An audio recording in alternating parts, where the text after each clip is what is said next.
안녕하세요. 한국경제신문 워싱턴 특파원 이상은입니다. 지난주에 이어서 다시 한번 중동 이슈를 가져왔는데요. 이 지역의 긴장이 한층 고조되면서 전면전에 이를 가능성이 계속 제기되고 있습니다. 이스라엘이 지난주 화요일부터 레바논에 지상군을 보내서 레바논 지역 내 헤즈볼라 세력과의 전쟁을 벌이고 있는데, 사실은 이란의 하수인인 헤즈볼라를 겨냥하겠다고 했지만 헤즈볼라만을 딱 골라서 겨냥하는 건 솔직히 어려운 일이죠. 레바논 민간인들의 피해가 굉장히 막심한 상황입니다. 현재 이미 레바논 측의 사상자가 1만여 명에 이르렀다고 하고요. 왼쪽에 보시는 그림은 이제 지난 3일부터 4일까지 사이에 이스라엘 군이 공습한 내용을 표시한 것인데, 이 그림을 살펴보면 람부 지역에 물론 공습이 집중되어 있긴 하지만 레바논 가장 북부 지역까지도 폭격기가 간 것을 확인하실 수가 있습니다. 지난 20년 사이에 세계에서 벌어진 공중작전 중에서 가장 격렬한 작전이라는 평가를 받고 있습니다. 이례적인 수준이다. 전쟁도 현대전의 양상이 여러 가지가 있을 수 있지만 그래도 통상적으로 일어나는 수준이 있고 아닌 것이 있는데, 지금 레바논을 공습하는 이스라엘의 폭격은 그렇게 정상적인 수준은 아니다. 지금까지 보았던 수준과는 너무나 차원이 다르다는 평가가 대체적입니다. 우리 중동 분쟁 일지를 다시 한번 살펴보면 아주 최근의 일지만인 것이죠. 아주 오랜 시간의 분쟁이 있었지만 지난 1년 사이에 많은 일들이 있었습니다. 최초의 시작은 하마스가 이스라엘을 공습한 것에서 가자 전쟁이 발발하였고요. 지난 올해 4월에도 이란과 서로에 관해 이제 갈등이 격화되면서 이란과 이스라엘 사이에 공습의 관계가 있었습니다. 이스라엘은 이란 영사관을 공습하고 이란도 이스라엘을 향해서 미사일을 발사하는 일이 있었고, 그런데 지금 이제 상황이 더 격화되기 시작한 거는 하마스 수장과 헤즈볼라 수장에 대한 암살, 암살이라고 표현할 수 없이 폭사라고 표현할 수도 있는데요. 암살이 있었기 때문이죠. 지난 7월 말에 하마스 수장이 암살되었고, 그 다음에 9월 27일 날에 하산 나스랄라 헤즈볼라 수장이 사망했습니다. 이 무렵의 전후 과정을 조금 다시 짚어볼 필요가 있다는 생각이 들어서 이 일지를 가져왔는데, 9월 25일 날 어떤 일이 있었느냐면 미국하고 프랑스 등 12개의 나라가 3주 동안 휴전을 할 것을 촉구하는 성명을 냈습니다. 이스라엘하고 헤즈볼라가 둘이서 잠깐 멈추는 것을 촉구한다, 이런 성명을 냈고, 당시에는 그런 성명을 낼 때는 휴전 분위기가 있었다는 거죠. 레바논의 외교장관이 이때 여러 언론과 인터뷰를 한 내용이 있습니다. 이 휴전 안에 헤즈볼라가 협의를 했다는 겁니다. 헤즈볼라가 협의했다는 거는 지금 죽은 그 나스랄라가 협의를 했다, 휴전하겠다는 생각에 동의를 했다는 거죠. 그래서 미국의 백악관 수석 고문이 휴전 협상을 위해서 레바논으로 갈 예정이었다고 레바논 측에서 설명을 했는데요. 물론 이 말이 조금 자기들 입장에 맞게 과장되었을 수는 있습니다. 하지만 일단 그런 분위기가 있었던 것은 사실이라고 생각이 되고, 당시에는 실제로 25일 무렵에는 27일 날로 예정되었던 네타냐후 총리의 유엔 총회 연설에서 네타냐후 총리가 휴전을 수락할 것이라는 보도도 있었습니다. 그러니까 25일까지만 해도 서로 이걸 어떻게 휴전으로 끌고 갈 수 있다는 생각이 미국이나 여러 서방 국가들 사이에는 있었는데, 당시에 네타냐후는 그거는 그냥 오픈 아이디어다 정도로만 미적지근하게 대답을 한 상태였거든요. 미적지근하기지만 또 안 한다는 말은 아니었잖아요. 하지만 실제로는 27일 날 어떤 일이 벌어졌느냐면, 네타냐후는 유엔 총회 연설에서 완전히 그 정반대로 자기들은 헤즈볼라를 쓸어버리겠다는 취지로 이야기를 했고, 우리는 승리할 것이라고 얘기를 했고, 그렇게 해야 되는 이유에 대해서 강하게 설명을 했었던 거죠. 완전히 이제 호전적인 기조로 연설을 했고, 그 연설이 끝나고 나서 이어진 공습에서 나스랄라가 어디에 있는지 알고 있었던 이스라엘 군은 나스랄라가 있는 곳에 벙커버스터를 떨어뜨려서 나스랄라의 사망을 이끌어낸 거죠. 결국에는 제거한 거죠. 그러니까 25일, 26일, 27일 이 사이에는 굉장히 치열한 판단들이 있었던 겁니다. 그런데 이제 네타냐후와 이스라엘은 헤즈볼라를 쓸어버리기로 결정을 한 것이고, 지금 그 기세를 밀고 나가겠다는 겁니다. 10월 1일 날 자정 정도를 기해서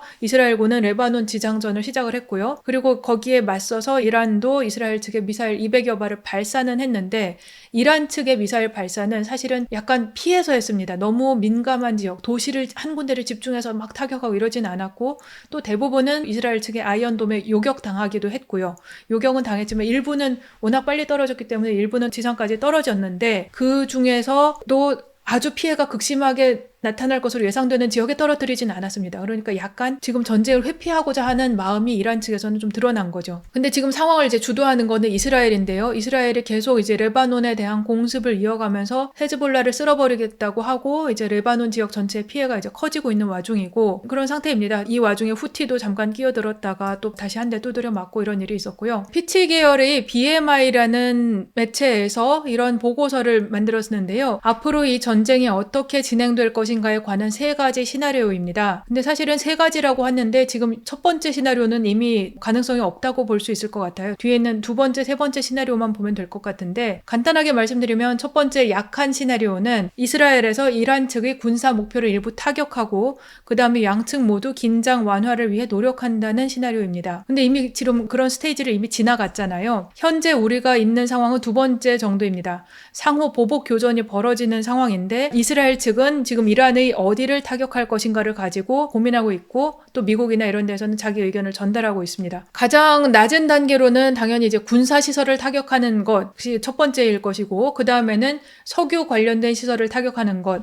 석유 관련된 시설을 타격한다는 말은 이란 정권의 이제 돈줄을 끊는 문제이기 때문에 정권으로서 더 민감하게 반응할 수밖에 없고 또 이렇게 되면 전체 국제 유가에 영향을 미치기 때문에 전 세계적인 경제에 굉장히 많은 타격을 입히게 됩니다. 그 다음에 마지막으로는 이란의 핵시설을 타격한다. 정말 이거는 서로 간에 민감한 문제가 되는 거죠. 그러면 이란 정권으로서도 굉장히 공격적으로 나올 수가 있고요. 점점 이 각각 단계별로 상황이 에스컬레이트 된다고 볼 수 있습니다. 하지만 2번째 시나리오는 이런 상황이 점점 올라가다가 미국이나 국제사회가 개입하면서 외교적인 압력에 의해서 긴장이 궁극적으로는 완화된다는 시나리오를 보는 겁니다. 이럴 가능성을 이 시나리오 중에서는 가장 높게 보고 있는데 현재 현실적으로는 제일 가능성이 높다고 할 수 있겠죠. 3번째 마지막 시나리오는 전면적으로 확대되는 경우입니다. 군사, 석유, 핵시설 이런 것 외에 민간시설까지 이스라엘이 공격하면서 이란한테 완전히 우리 싸우자. 너네는 모두 다 적이고 다 죽이겠다 이런 식으로 나서는 경우인데 이렇게 되면 이란 측에서도 당연히 반응을 하겠죠. 이제 더 이상 가만히 있을 수는 없는 것이고 가지고 있는 모든 것을 걸고 서로 간에 싸우는 그런 전면전으로 벌어지는 겁니다. 이 가능성도 결코 낮게 보지는 않고 있습니다. 지금 22%로 여기서는 평가를 해놓았고 지금 사실은 첫 번째 가능성이 사라진 가운데에서는 전면전으로 확대될 가능성을 배제하기는 어렵습니다. 물론 전면전도 어느 수준의 전면전이냐가 굉장히 다를 수는 있는데 최악의 시나리오에서는 핵 무기까지 등장할 수 있다는 거죠. 근데 그렇게까지는 정말 되지 말아야 되겠습니다. 이 보고서가 흥미로웠던 부분은 시나리오별로 자산 가격의 흐름을 전망해 놓은 부분이 있었는데요. 첫 번째 시나리오를 제외하고 생각한다고 보면 2번째 시나리오, 우리가 긴장이 고조되다가 결국에 외교적인 개입에 의해서 상황이 종료된다. 이렇게 보았을 때에는 이 보고서는 유가가 90불까지 간다고 보았고 또 전면전으로 확대된다면 유가는 배럴당 150달러까지 뛸 것이라고 전망을 했습니다. 또 주가나 달러화, 금값, 미 국채 이런 것도 여러 가지로 평가를 해놓았는데 궁극적으로는 그렇습니다. 긴장이 고조되다가도 외교적으로 개입이 되어서 결국 이 문제가 종료된다면 한동안에는 리스크 오프의 분위기, 위험을 회피하고자 하는 분위기로 가겠지만 결과적으로는 주가도 상승할 것이고 또 달러화도 언젠가는 그 가치가 다시 하락세로 돌아갈 것이다 라는 취지로 설명을 했고 반대로 전면전으로 확대되는 경우에는 유가가 급등하는 것은 물론이고 전체적으로 모든 자산 투자가 리스크를 회피하는 쪽으로 완전히 돌아서겠죠. 그러면 주가 S&P 500의 경우에는 30%가량 떨어질 것이라고 평가했고요. 달러 인덱스의 가치는 10에서 15% 상승할 것이라고 전망해 놓았습니다. 그리고 다시 장단기 금리 역전이 올 것이라고 보았네요. 이스라엘하고 미국이 동맹인데 근데 왜 미국은 이란을 치려고 하는 이스라엘의 행위를 자꾸 막고 통제하려고 하는가에 대해서 근본적으로 의문을 가지시는 분들도 있을 것 같습니다. 저도 사실 왜 자꾸 막을까? 어느 정도까지 하고 막아야 되는가? 그런 궁금증이 있었는데 이스라엘이 바라는 것은 숙적인 이란을 제거하고 또 가자지구를 완전히 차지하고 또 이 지역 내에서 누구도 자신을 위협할 수 없는 최고의 강국으로 자리매김하는 것을 원할 거예요. 근데 이렇게 하려면 여러 가지 조건들이 갖춰져야 됩니다. 일단은 이란만 제거할 수 있어야 되고 또 이란을 제거하고 나서 거기에 준동하는 자녀 세력들이 있을 텐데 그 자녀 세력을 억누를 수 있어야 되고 제압할 수 있어야 되고 그러려면 힘도 있어야 되고 그렇게 할 수 있는 수단 예를 들면 남의 나라에서 활동하는 거를 자기들이 막을 수는 없잖아요. 그런 걸 강제할 수 있는 어떤 수단이 있어야 되고 그리고 또 중동 내에 다른 세력들이 이스라엘의 이 같은 행위를 용인해야 됩니다. 그렇기 때문에 네타냐후는 지난번에 유엔 총회에서 사우디아라비아하고 우리는 잘해보고 싶다는 강력한 소망을 얘기했던 것으로 보입니다. 근데 사실은 이스라엘 외의 나머지 세력들이 이러한 이스라엘의 행위를 손을 놓고 지켜보기만 해야 하는 그런 다소 비현실적인 시나리오라고 할 수 있죠. 실제로는 이 전쟁이 어떻게 벌어질 것인가, 만약에 이란을 계속 치고 이스라엘이 원하는 대로 계속 밀고 나간다면 어떻게 될 것인가에 대해서 워싱턴의 전략국제연구센터에서 최근에 내놓은 보고서가 있는데, 이 보고서는 이제 정확하게 이란과 이스라엘 간의 전면전을 상정하고라기보다는 이스라엘과 헤즈볼라 간의 전면전을 상정하고 쓰여진 것이긴 하지만, 이런 경우에도 이스라엘하고 헤즈볼라 간의 전면전만 하더라도 이 문제가 단지 거기에서 멈추는 게 아니고 이란의 문제로, 또 시리아의 문제로, 이라크와 예멘이나 기타 국가들의 문제로 확산될 것이라고 지적을 했습니다. 중동이 괜히 화약고가 아닙니다. 이미 수많은 종교적인, 정치적인, 여러 가지 문화적인 갈등이 잠재되어 있기 때문에 이런 상황에서 쉽사리 한 세력만을 자기들 마음대로 딱 뿌리 뽑아가지고 딱 빼내고 자기들은 내가 왕이야 이렇게 말할 수가 없는, 그 다음에 계속 속의 분쟁들이 이어질 거라는 거죠. 그게 쉽지 않은, 통제 불가능한 상황이 될 수 있다는 것이 미국이나 다른 많은 나라들의 우려입니다. 그리고 그런 우려가 또 지금 현실화될 가능성이 있습니다. 과거에도 이라크의 사담 후세인 정권을 제거했을 때 그게 결코 서방 국가들이 의도했던 바는 아니었지만 이슬람 국가 IS의 등장으로 이어졌고, 이것이 지금도 끝나지 않고 있는 시리아 내전으로 또 이어지고, 시리아 내전에서 발생한 난민들이 유럽으로 유입되면서 유럽의 극우 세력이 강화되는 결과가 이어지고, 이게 미국도 민간인들의 입장, 인도주의적인 입장을 위해서 자 우리 싸우지 말고 평화롭게 지내보자, 단지 평화주의자라서 그렇게 말하는 것은 아닙니다. 미국도 쉽게 이 문제를 그렇게 개입할 수 없는 현실적인 계산이 그 뒤에 깔려있다고 봐야 될 것 같습니다. 바이든이나 해리스가 약해서 이렇게 되었는가? 그 문제도 생각해 볼 수 있죠. 물론 그럴 수 있습니다. 트럼프가 당선되면 완전히 다른 접근 방식을 써가지고 이 지역의 어떤 힘의 균형을 완전히 바꿔서 또 거기에서 그냥 세틀이 되는 그런 상황도 있을 수는 있는데, 일단은 미국의 공화당이든 민주당이든 둘 다 생각하는 부분은 아프가니스탄 전쟁을 생각할 수밖에 없죠. 지난 20년 동안이나 끌어오고서도 최종적으로는 철수를 결정할 수밖에 없었던, 왼쪽의 사진이 그건데 2020년 11월 17일 날 미국이 아프가니스탄에서 철수하는 사진입니다. 이렇게 할 수밖에 없었던 그 전쟁의 선례를 다시 반복하는 것에 대한 굉장한 저항감이 있습니다. 저항감과 정말 쉽지 않다라는 그런 판단이 있고, 미국이 세계 최강대국이라고는 하더라도 전선을 너무 넓히면 감당하기가 어렵습니다. 그래서 미국이 쉽게 네타냐후의 주전론에 동조하기가 힘든 상황입니다. 그렇기 때문에 휴전을 통해서 지역의 갈등 수위를 적당히, 긴장 수위를 적당히 낮추는 수준에서 멈췄으면 하고 시도하였는데 전혀 지금 마음대로 되지 않고 있죠. 사실 오는 7일이 관건입니다. 이날이 하마스가 이스라엘을 기습해서 가자 전쟁이 시작되고 나서 1주년이 되는 날인데요. 이스라엘이 이날의 의미를 담아서 이란을 어떤 식으로든 추가적으로 타격할 가능성이 높습니다. 이스라엘의 공격 수위가 바로 이란의 대응 수위하고 대응되기 때문에 앞으로 이 전쟁이 어떤 양상으로 흘러갈지를 그날 조금 더 우리가 지켜볼 수 있을 것으로 예상이 됩니다. 미국은 그러면 뭐 하고 있느냐 조금 궁금해지고 있는데, 미국은 지금 솔직히 할 수 있는 것이 별로 없습니다. 뭐 표 떨어지는 것이 가장 우선적으로 걱정되는 문제이기 때문에, 다만 이제 유가가, 중동 문제 때문에 유가가 왔다 갔다 하니까 바이든 대통령이 나서서 약간 진화를 하기도 했는데요. 지난 목요일 날에 저녁에 바이든 계속 따라다니는 풀 기자들이 있거든요. 그 기자들을 만났을 때 이란 문제에 관해서 질문이 나왔고, 물가가 오를 가능성에 관한 질문을 받았을 때 뭐 누가 알겠느냐, 허리케인이 오면 물가는 오르는 거지. 근데 우리는 공개적으로 협상하진 않을 것이다. 이렇게 대답을 했습니다. 그 말은 이스라엘이 이란의 석유시설 타격을 하려고 하고 있다라는 취지로 이해가 되었습니다. 그래서 이제 유가가 급등하는 사태가 벌어졌고, 금요일 날에 바이든 대통령이 예고 없이 백악관의 브리핑룸을 찾아서 약간 이제 말을 다시 주워 담았는데요. 이스라엘의 이란 석유시설 공격 가능성에 대해서 이스라엘이 아직 결론을 내리지 않았다면서, 나라면 석유시설을 공습하는 것 말고 다른 대안을 생각할 것이다. 이렇게 이스라엘을 약간 압박하는 취지로 말을 했습니다. 그런데 사실은 이스라엘이 지금 그런 수준으로 뭐 석유시설 타격이 어떠고 저떠고 하는 수준으로 생각하고 있느냐? 그렇지 않고 이스라엘은 굉장히 지금 센 것을 생각하고 있습니다. 네타냐후가 지난주 초에 했던 말이 굉장히 의미심장한데요. 오래전부터 이 지역에 살아왔던 유태인과 페르시아인, 이런 관계를 설명하면서 페르시아인들을 향해서 이란이 최종적으로 자유로워진다면 그 시기는 사람들이 생각하는 것보다 굉장히 빨라질 수 있는데 그렇다면 모든 것은 달라질 것입니다. 이렇게 말을 했습니다.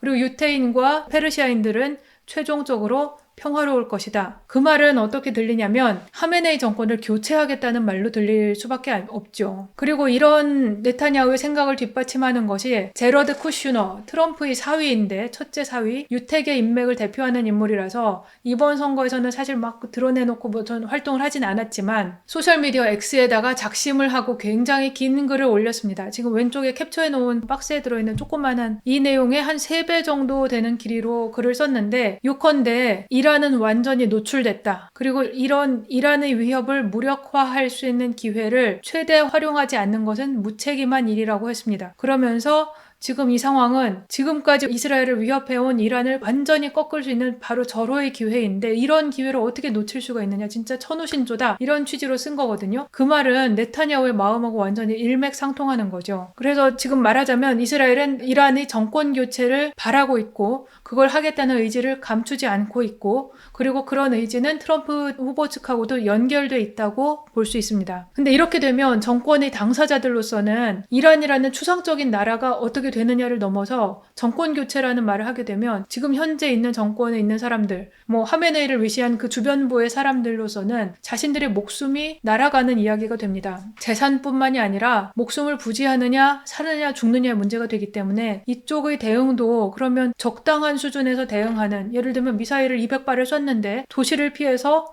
군사 핵심 지역을 피해서 약간 멀찌감치 이렇게 쏘는 그런 정도의 적당한 대응을 할 수 있겠는가? 그러기 어려운 이란으로서도 굉장히 코너에 몰리게 되는 그런 상황이 벌어진다는 거죠. 사실 양국 다 핵무기를 손에 쥐고 있기 때문에 이란은 핵무기가 언제든지 제조가 가능한 임계 국가이고 이스라엘은 약 90개 핵무기를 이미 보유하고 있는 것으로 평가는 받는데 공식적으로 인정은 되지 않고 있는 그런 상황입니다. 그렇기 때문에 두 나라가 이렇게까지 맞서는 것은 사실 굉장히 전 세계적으로도 불안한 이슈가 되죠. 이런 파멸 자체를 원하는 게 아니라면 실제로 핵전쟁이 일어날 가능성이 높지는 않겠습니다만 그렇게 되지 않도록 노력을 해야만 전쟁이 일어나지 않는 것이지 가만히 있는데 저절로 전쟁은 일어나지 않습니다. 이렇게 할 수는 없다고 생각이 됩니다. 그래서 이런 제러드 쿠슈너의 글을 보아도 이 현재의 분쟁은 바이든보다는 확연하게 트럼프 전 대통령 측에 유리하게 흘러가는 것으로 분석이 됩니다. 트럼프 전 대통령이 지난 1기 때 어떤 이스라엘 전략을 취했는가를 떠올려 보면 당시에 이스라엘이 점령한 골란 고원에 대해서 이스라엘의 땅이 맞다고 인정을 했고요. 또 예루살렘은 이스라엘의 수도가 맞다는 공식 인정을 또 선포를 했고 또 미국 대사관을 텔아비브에서 예루살렘으로 전격 이전했습니다. 이게 다 네타냐후가 원하는 대로 해준 거죠. 네타냐후로서는 아무래도 트럼프가 훨씬 더 상대하기가 편한 그런 존재일 수밖에 없고요. 다만 이제 트럼프가 다른 나라의 전쟁에 방위비 쓰는 것에 좀 민감해하고 그런 것을 싫어한다는 문제는 있지만 서로 간에 전략적인 동반자 관계가 형성될 수 있을 것으로 예상이 됩니다. 지금 여기 있는 사진은 파이낸셜 타임스가 재미있는 기사를 써서 그랬는데요. 네타냐후가 빌 클린턴으로부터 4명의 미국 대통령을 상대하면서 그 어떤 미국 대통령보다도 워싱턴의 게임에 능하다 이런 내용입니다. How Netanyahu is running rings around Biden 이런 건데 네타냐후가 바이든을 어떻게 농락하고 있는가 이런 제목이라고 볼 수 있죠. 이제 미국 대선이 정말로 한 달 앞으로 다가왔습니다. 트럼프 전 대통령은 지난 5일에 펜실베이니아 버틀러를 찾아서 유세를 했는데요.